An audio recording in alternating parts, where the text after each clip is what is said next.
hình tộc linh lang kia ở trong Giêsu rim nơ in tru tơ ani lợn lo tật bực in nắm in khan thôi âu ở Giêsu ăn in tóc linh lang ở Giêsu ăn in ôi bằng lấy trẻ đình in bôi y hơ đá in của cơ ruột in mai tóc ghét chú bố lấy lợn ôi hắm bóp cây đây in cơ vơ ôi làm yo cho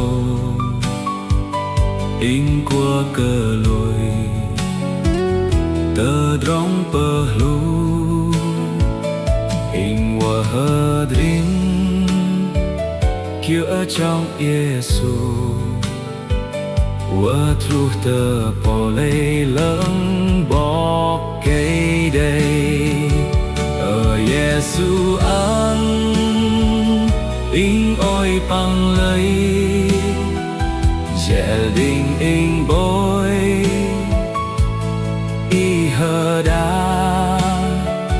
in của cơ ruột in mai tóc dẹt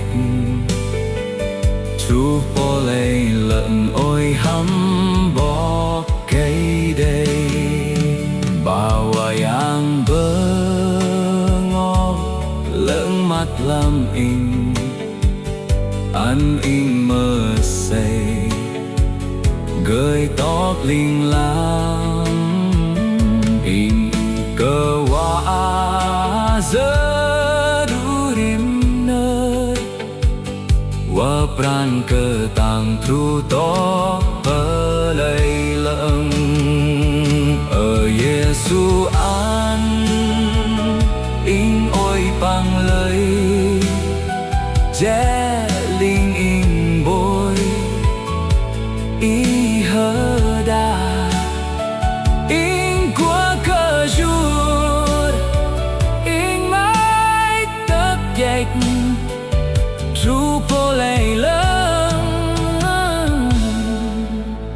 ôi hăm bóp cây đây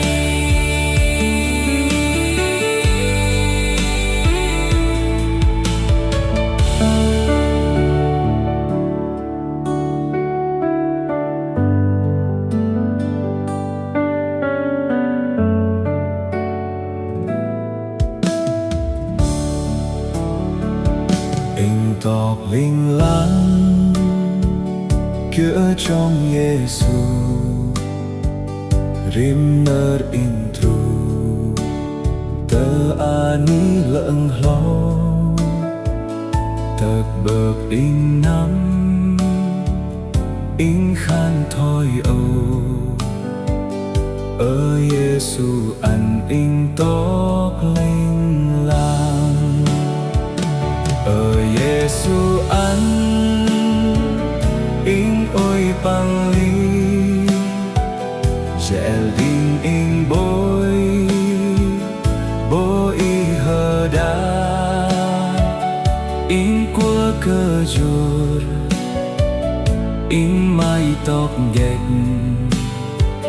chú bố lấy lợn ôi hắm bó cây đây in cơ vơ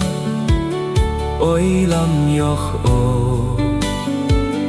in của cơ lùi tờ drong bờ lu in wa hơ drin kia ở trong Giêsu wa truh tờ bố lấy lợn bó cây đây ở Giêsu ăn in ôi bằng ly dễ đình in bôi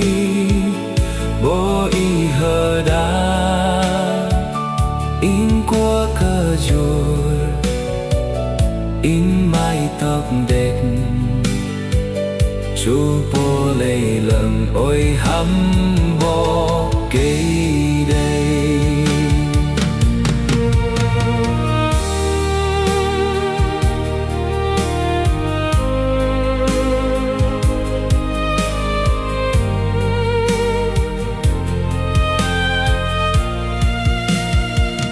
Bawa yang bengong lưng mắt làm in ăn in mơ xê gửi tóc linh lang in cơ quá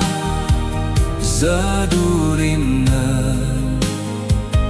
wa prang cơ tang tru tóc bơ lê lợn ơi Giêsu ăn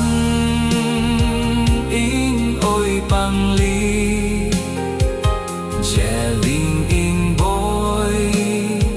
bỏ ý hờ đa